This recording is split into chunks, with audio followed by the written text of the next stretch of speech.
नमस्कार दोस्तों। उत्तर प्रदेश में लोकतंत्र का चीरहरण हो रहा है। बहन बेटियों की इज्जत सरेआम नीलाम होती जा रही है और सरकार तो तमाशा बीन बैठकर देख रही है।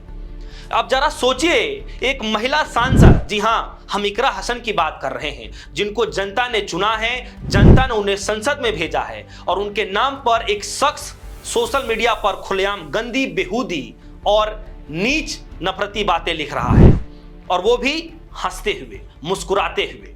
नाम है उसका योगेंद्र राणा। करणी सेना का नेता खुद को बता रहा है और कहता है मुझे इकरा हसन से निकाह कबूल है और वैसे मुझे जीजा कहेंगे।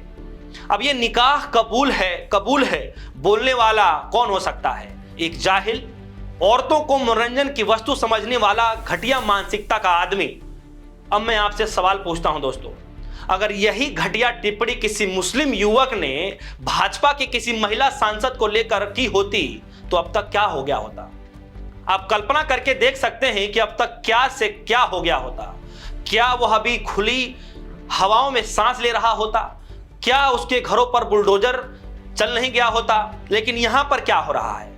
वो खुली हवाओं में सांस ले रहा है, उसके घरों पर बुलडोजर भी नहीं चल रहा है, और तो और पुलिस प्रशासन चुपचाप बैठी हुई है।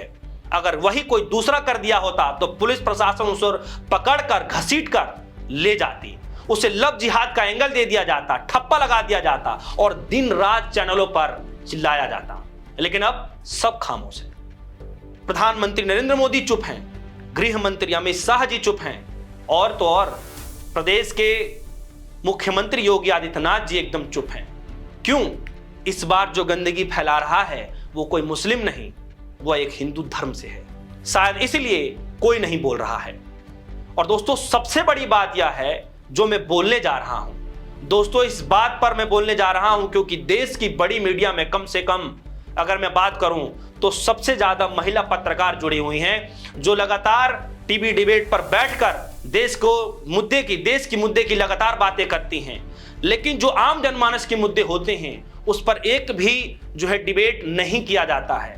और मेरा सवाल इसलिए है इन देश की महिला पत्रकारों से कि खास तौर पर ऐसे मामलों में उनको सामने आना चाहिए और बोलना चाहिए कि आखिर इस देश के अंदर में हो क्या रहा है। मैं बार बार इस बात को कहता हूं कि कम से कम जब आपकी इज्जत के ऊपर बात आए तो कम से कम आपको सामने आकर के बोलना चाहिए, और देश की मीडिया एकदम चुप है। कम से कम महिला पत्रकारों को बोलना चाहिए। तो सबसे पहले आइए देखते हैं कि इस पूरे वाकया के बाद जो ये घटना हो रही है उस पर लोग क्या क्या राय रख रहे हैं। सबसे पहले आप ये ट्वीट देखिए। आर्यन संध्या नाम के एक व्यक्ति, उन्होंने लिखा है कि यह कैसा दोहरा मापदंड है। अगर कोई विपक्षी नेता ऐसी टिप्पणी करता तो भाजपा सोशल मीडिया से लेकर संसद तक हंगामा कर देती, और सही भी होता। लेकिन जब एक स्वयं हिंदू नेता खुले मंच पर एक महिला सांसद की निकाह की बातें करता है, उसे नमाज पढ़ने की इजाजत देने की बात करता है, तो भाजपा चुप है। क्या यही है नारी सम्मान का असली चेहरा?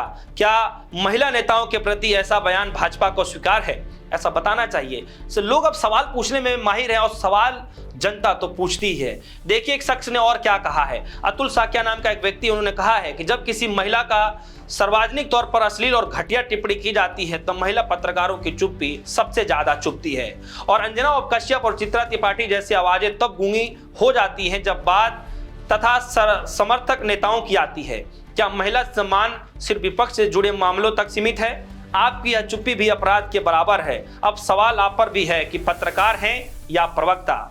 केशव सिंह नामक एक व्यक्ति लिखते हैं, देश में नफरत का व्यापार इतना सस्ता हो गया है कि किसी भी इज्जत, मजहब और औरतों की मर्यादा को राजनीतिक मजाक बना दिया गया है। यह मानसिकता बताती है कि सत्ता पाने की भूख में इंसान अपनी जुबान को भी गिरवी रख देता है।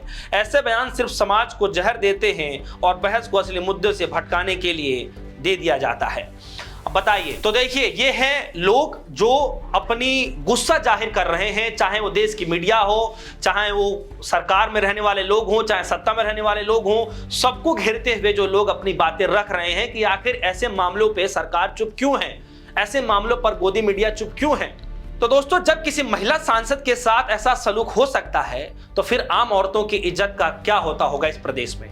इस योगेंद्र राणा ने बकायदा फेसबुक पर पोस्ट लिखकर कहा कि मैं खूबसूरत हूं, मकान है, माल है, इकरा हसन चाहे तो शादी कर सकती हैं, नमाज भी पढ़ने दूंगा, लेकिन अवैसी मुझे जीजा कहेंगे। आप कौन होते हैं किसी महिला के सम्मान में इस तरीके के खिलवाड़ करने वाले? किस अधिकार से आप किसी की बहन बेटी को इस तरीके से प्रस्ताव देते हैं? क्या हमारे देश में अब महिलाओं की इज्जत की कोई कीमत नहीं बची है? क्या यही राम राज्य है? क्या यही बेटी बचाओ का नारा है? क्या यही नारी सम्मान है कि एक महिला सांसद को इस तरीके से शब्दों से लांछित करना पूरे लोकतंत्र को गाली देना के बराबर पड़ रहा है? और अगर इस बार सरकार चुप हो रही है इस बात पर, तो इसका मतलब तो यही साफ है, यह चुप्पी साजिश है, यह चुप्पी अपराध है, यह चुप्पी समर्थन में है। जी हां दोस्तों, अगर सरकार कुछ नहीं करती है, अगर सरकार कोई कार्रवाई के तौर पर कुछ नहीं करती है, इसका मतलब साफ है कि यह चुप्पी समर्थन में होगा। योगी आदित्यनाथ जी, अगर आपकी पुलिस वाकई में ठोकने वाली होती है तो इस राणा को अब तक जेल की काल कोठरी में डाल चुकी होती, लेकिन अभी तक कुछ नहीं हुआ। ये आदमी खुलेआम घूम रहा है और आपकी चुप्पी इस हरकत की गारंटी बन गई है कि आपके राज्य में महिलाएं अब सुरक्षित नहीं बची हैं, सांसद भी सुरक्षित नहीं है, तो आम महिलाओं की बात ही क्या करना।